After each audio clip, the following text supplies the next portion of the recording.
I'm Mariam. I lead the Ocelot working group. We have projects in Mexico and in El Salvador. We work with ocelots, margais, jaguarundis, and some of our projects also benefit bobcats, pumas, and jaguars. We work on mitigating threats for these cats by reducing the presence of free-ranging dogs in areas where we have cats. Dogs can transmit disease. They can also affect prey availability, or they can prey on cats. So we are offering free neutering and vaccination campaigns to avoid this. We're also fostering coexistence between cats and local farmers by building or repairing chicken coops where there's conflict between them. And we're also trying to mitigate the effects of climate change in some areas where droughts are limiting the access to water to cats. So we are providing artificial water sources to alleviate their thirst during the drought seasons. And yeah, I'm very excited to be here. We make all our approaches through community-based and context-led approaches. So we're always working hand in hand with locals and building capacity. So thank you for the time. And how do I got started working with cats? Well, I think I have always had a passion for wildcats. Since I was a kid, I was always pretending that I was a cat myself. And I had like this bond with Animal Planet with the big cats. And then I realized that I wanted to do anything that I could do in my hands to work for cats and benefiting them. So living in Mexico, Mexico is the fifth most biodiverse country in the world. Something that a lot of people don't know is that in Mexico we have more mammal species than the whole continent of Africa. And we have 6 cat species. And I was very, on my late stage of my undergraduate when I realized that we have more species than the jaguar. And I started volunteering in a local NGO to see what we could do to prevent jaguars on the other cats. So I started volunteering and I became project director of a small NGO where I lead the first small cat project in my home state in Morelos. Morelos is a itty-bitty tiny state next to Mexico City. Probably not a lot of people know it because we're not very touristic. But Morelos is the home of 4 of the 6 wildcat species in Mexico. And there was literally no project done there for wildcats. A lot of the projects that we have in Mexico are based on like umbrella species. So the jaguar plays an important role for attracting conservation projects. But in the states where you don't have the jaguar, basically nothing happens. And that's the issue with Morelos. So we started working with the government and with Jim to start monitoring an area, and we realized that we have a margai. We call him Ignacio, and it was the first margai ever recorded in that area. So it like literally brought a lot of hope and emotion because this protected area has no budget to work on. So we were happy that there were still margais in there. How did you discover Ignacio? So we put camera traps in. We put 12 camera traps in 2020, and in 3 months we got Ignacio for the first time. Yeah. Oh, I look at a lot of camera trap footage, and I know how excited I am when I finally see a cat, because you see everything but cats on those traps. So I can imagine seeing a margay on there was quite the moment for you. It was, and it was absolutely the best because it was the 5th register in the whole state of a margai, like a photographic evidence of a margai. And it was the 3rd evidence, the first evidence in that reserve ever. So we were at throwing a party because it meant that there was still something to do in that reserve. And yes, there were months that we were like, oh my God, when are we going to see anything? So seeing Ignacio was very reassuring. When we found out that Ignacio was there, unfortunately, we also realized that there were also a lot of threats going on. And one of the most shocking ones, of course, was the evidence that there is poaching in the area, the presence of cattle. But probably the one that we were not expecting was the presence of free-ranging dogs. And we know that dogs are a problem in as a species in the world. We know that there is more than 700 700 million dogs, I think, in the world, and most of these dogs live in rural areas. But uh, I mean, I never like thought on how big this problem was until I saw it in my camera traps. And for I'm not kidding, for every margay we had, like for each footage of Ignacio, we had like 60 registers of dogs. Wow. So it was extreme. And although we have, poaching and cattle, nobody else was doing anything for the dogs. We talked with other stakeholders like the local government that also works with the illegal wildlife trade and dealing with poaching, and they told us that they were aware of this and there's like strategies on place.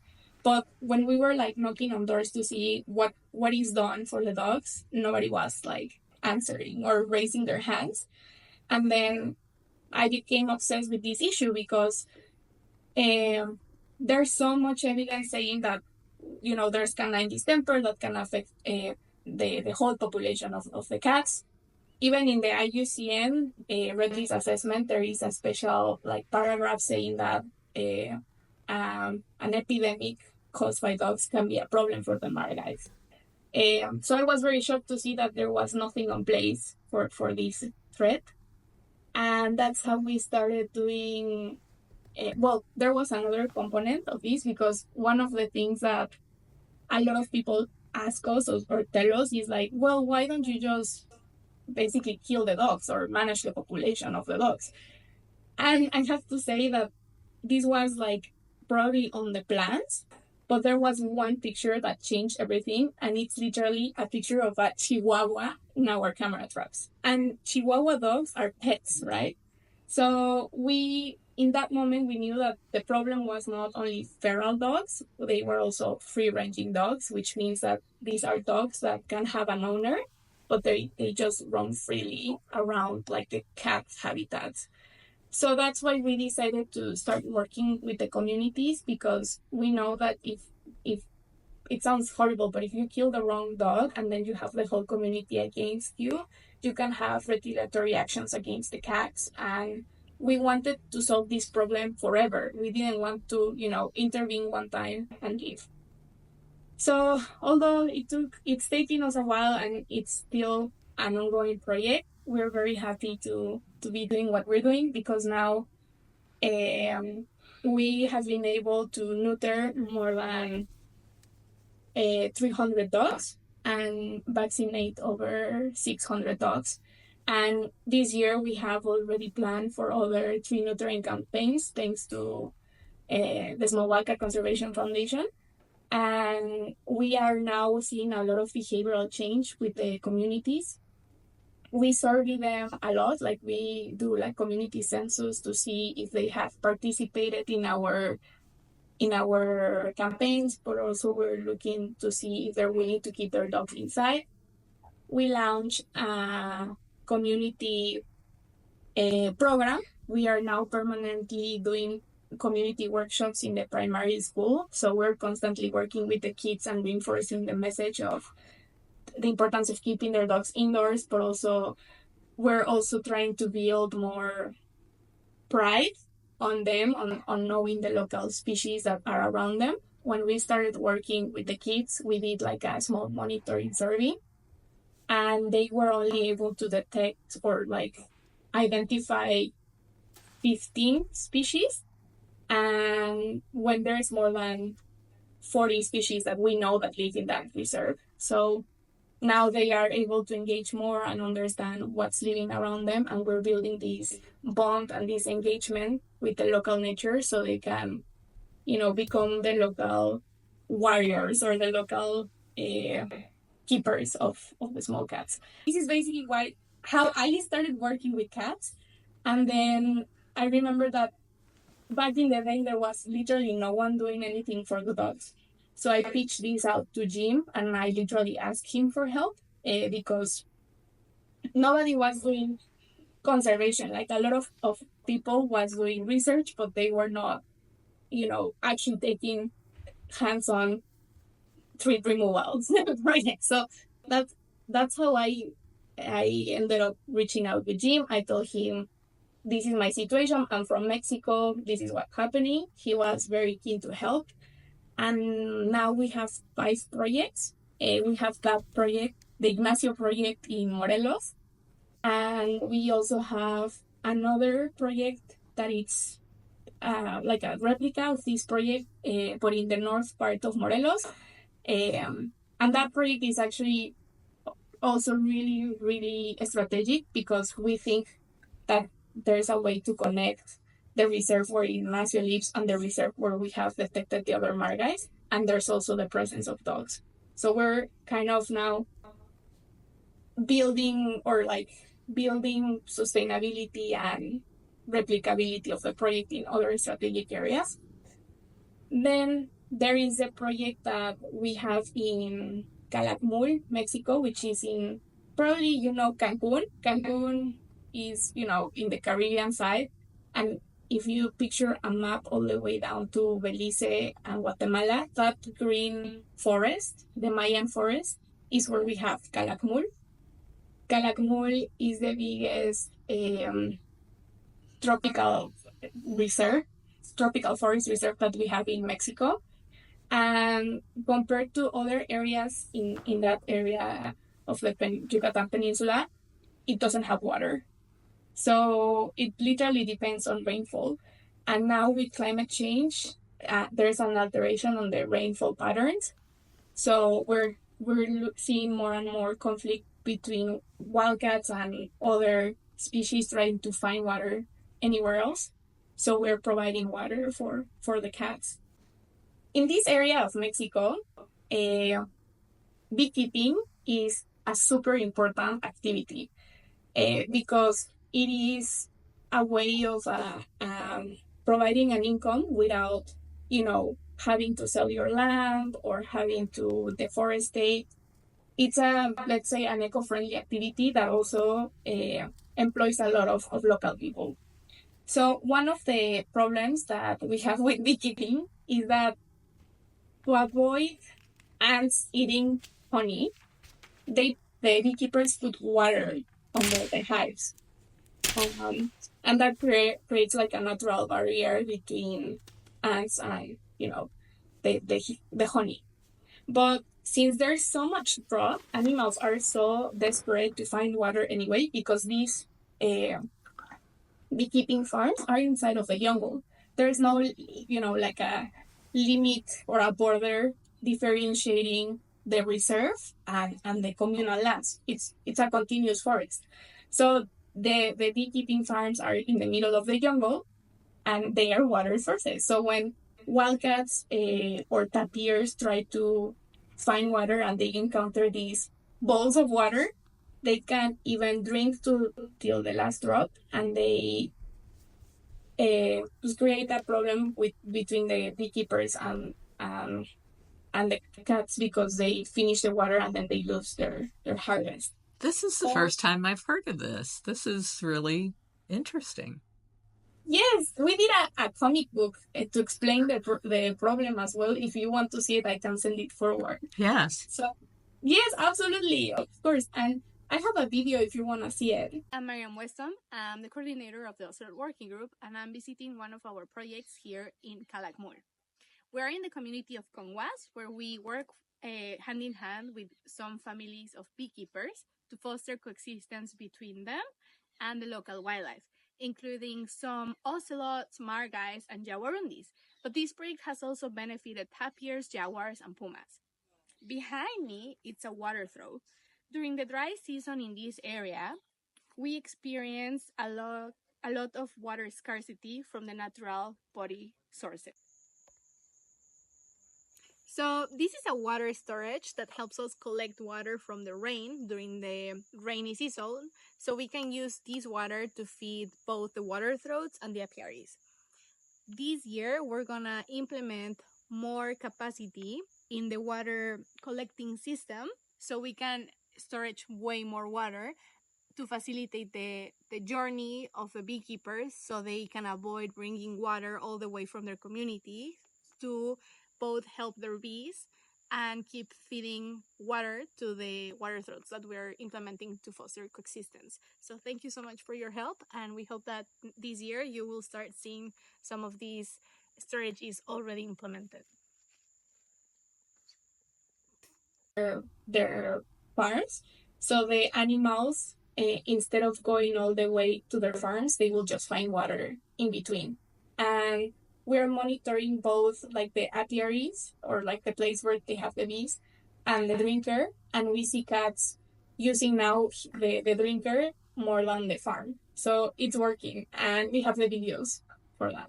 We're working with the beekeepers because this is also good for their production, because they also need water to for their own uses, for the bees, right? So we made an agreement with them that they will take care of the drinkers, and they will help us put them there. They will take care of them if they see that they are getting empty. These are the apiaries, and as you can see, they are very rudimentary, but this is where they put the water, and there is like a hive above. Like here you can see the hive, and this will be the water, and this is an ocelot, proving why we need it. And then this is how we install the water throats. They're very basic. It's basically a container. We put it in a strategic area between like the forest and the apiary. Now we have the cats using them. So we're very happy to see this happening.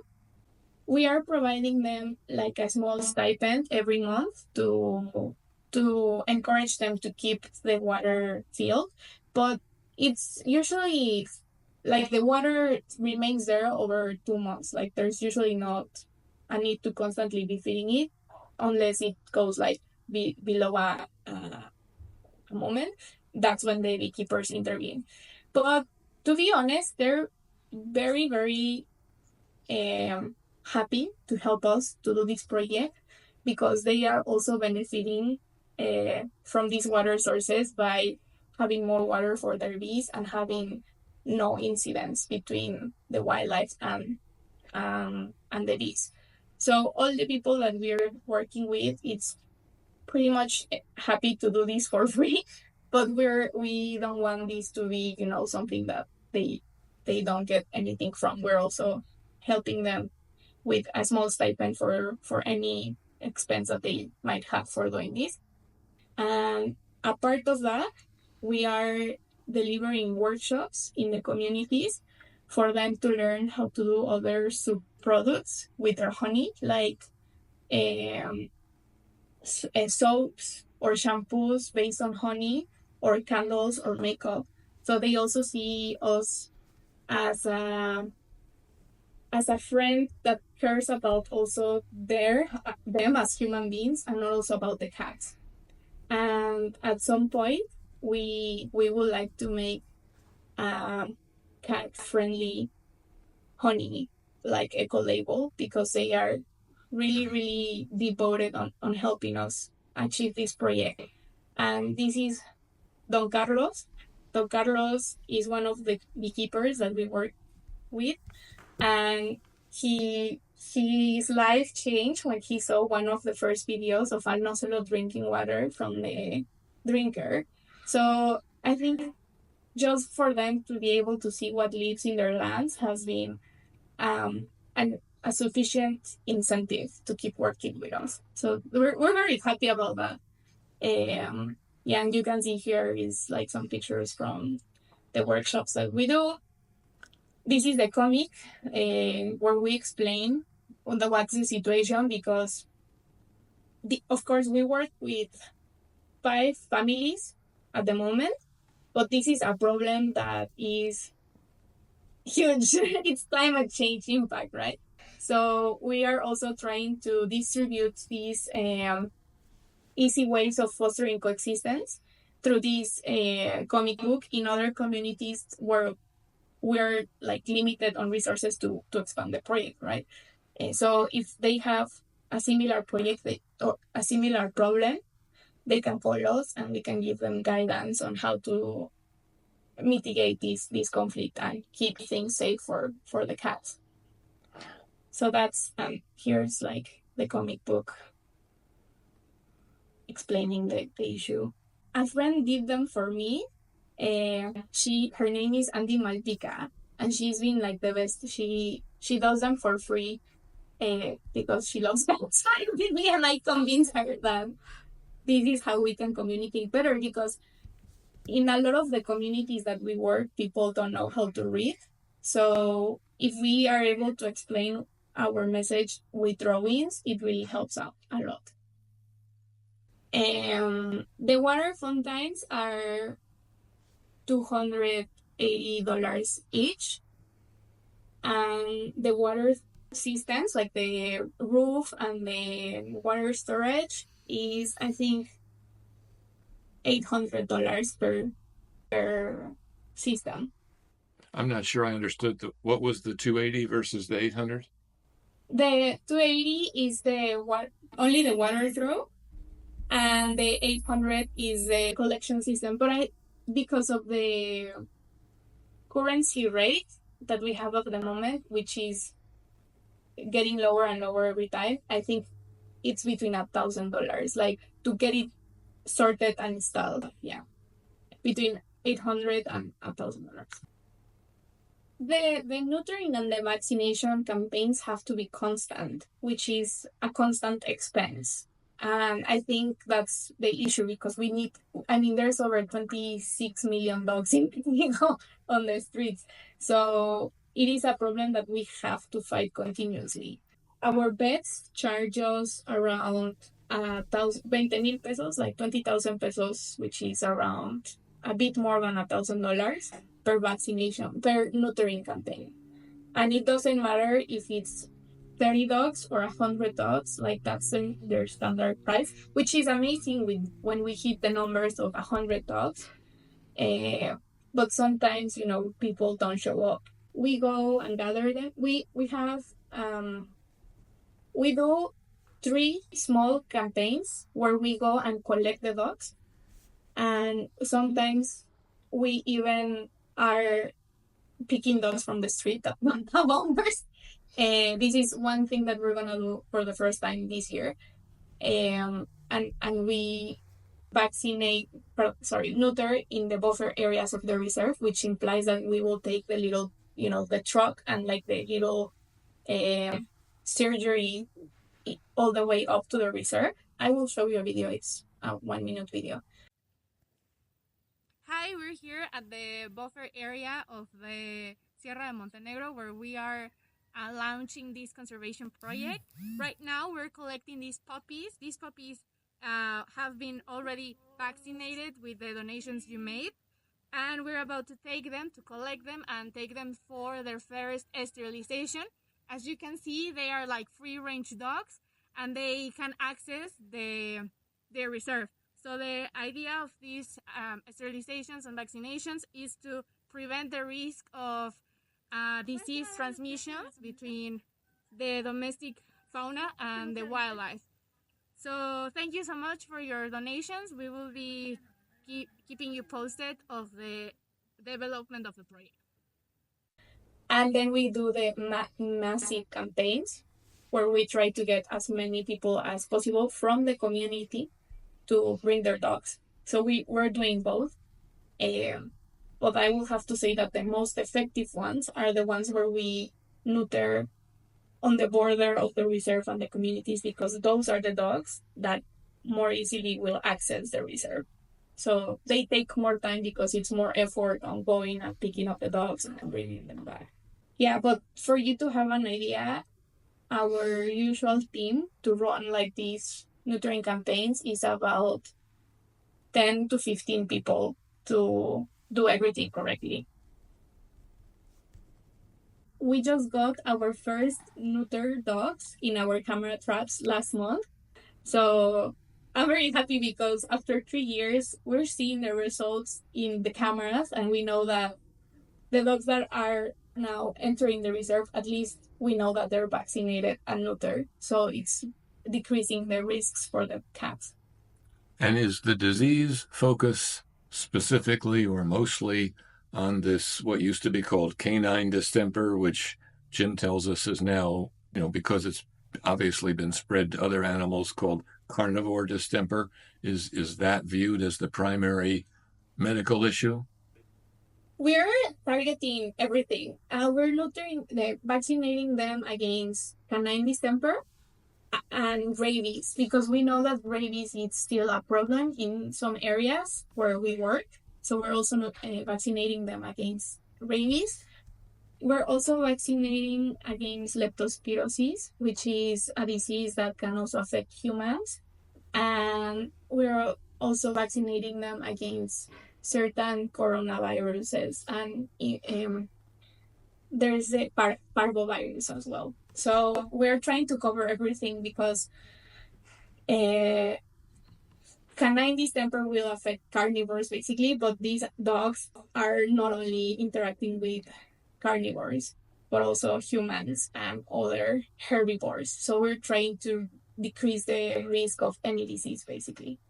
We did a census to survey the population, because I didn't mention this, but I'm an engineer. So I'm obsessed with measuring impact. And there is a few literature to say how many dogs you need to neuter every year to actually reduce the population.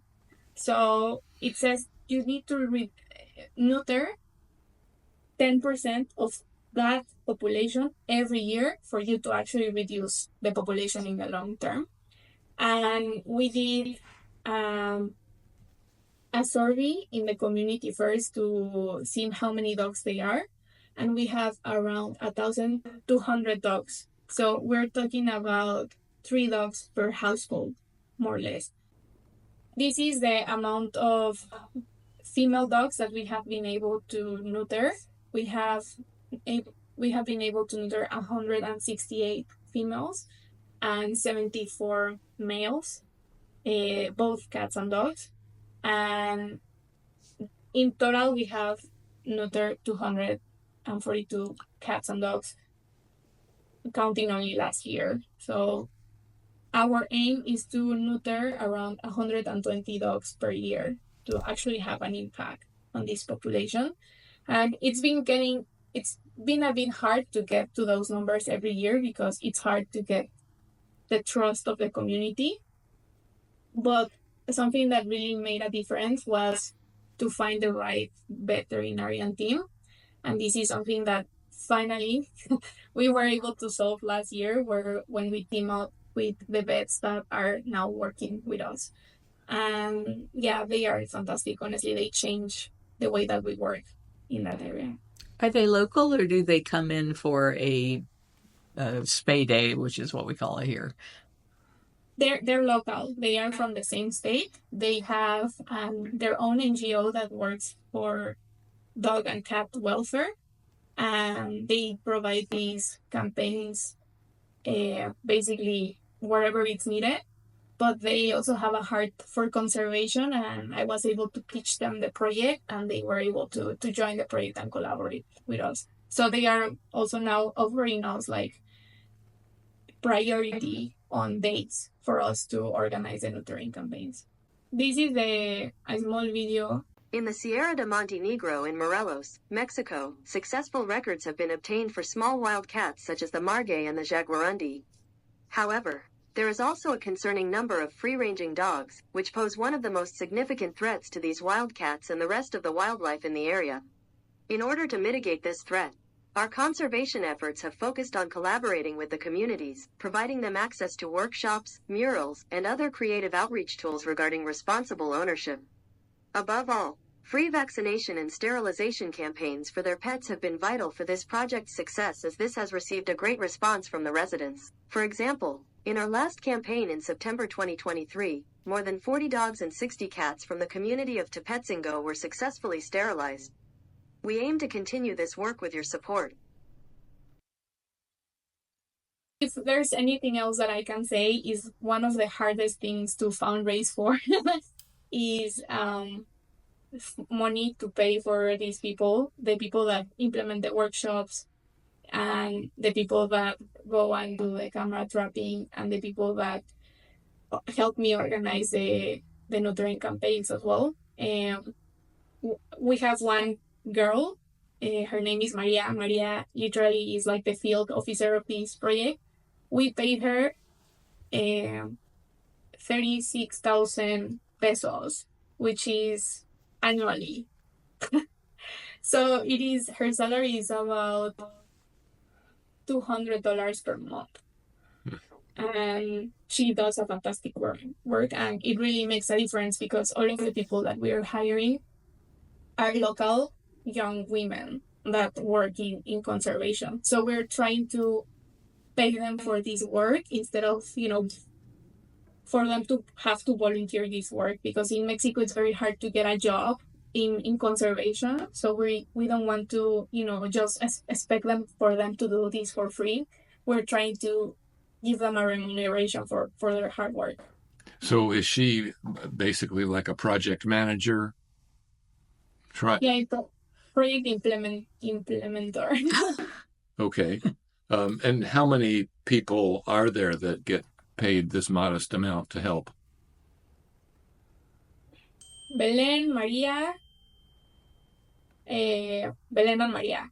Two constantly, and then the vets. But the vets get hired per nutrient campaign. You mentioned that these are women. Is it because women are the only ones who want this job, or women are the only ones that are reliable for this job? Why is that?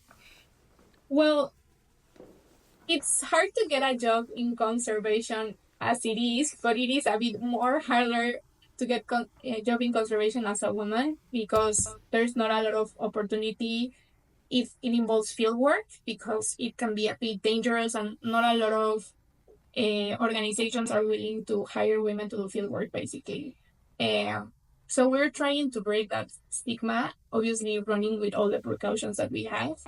And I wanted to give them an opportunity, because if nobody believed that I could do conservation as a young Mexican woman, I wouldn't be able to be here and, be pitching you these projects. And I wanted to give this space for them in the project, for them to grow, and also for them to have an opportunity to do fields, hands-on work. And they have worked with us for 1 and 2 years, and they've been amazing. And previously we had volunteers as well, female volunteers working here, and they have been able to use this volunteering experience for their CVs, and now they're like moving forward with their own projects. So I wanted this project also, it's important for me because it obviously helps cats and, welfare for the local dogs and brings health to the communities, but it has also been like a playground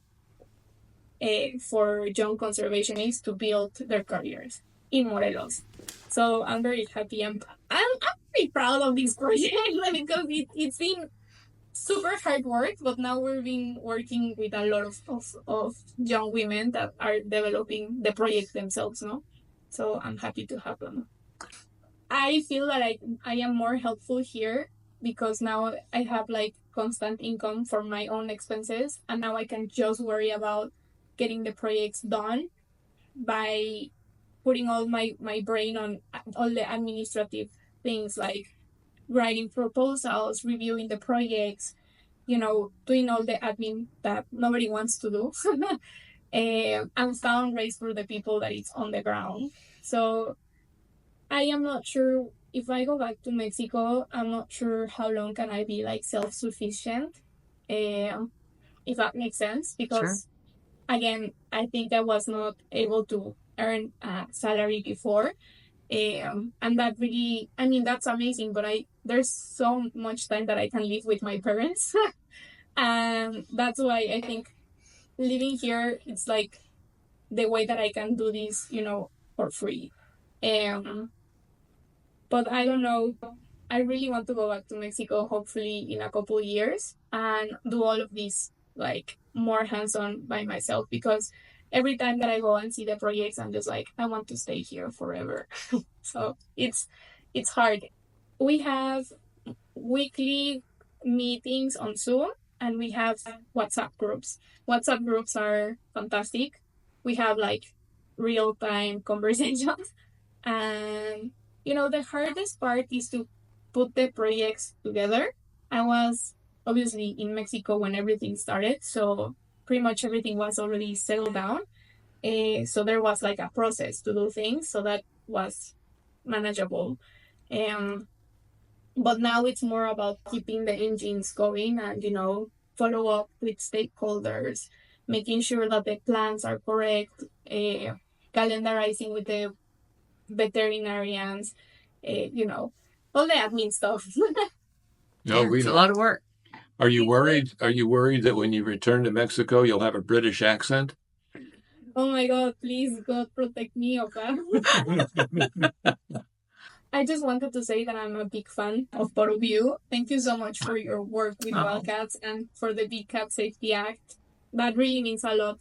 I mean, I know that you probably know how the situation is with wildcats in Mexico, but I hope that one day we can have something similar to that. You're like my heroes, and I'm like having a really cool moment right now. So thank you so much for having time with me. Thank you for being such a cool cat, Mariam. Thank you. Bye-bye. Thank you, guys. Bye-bye. Bye.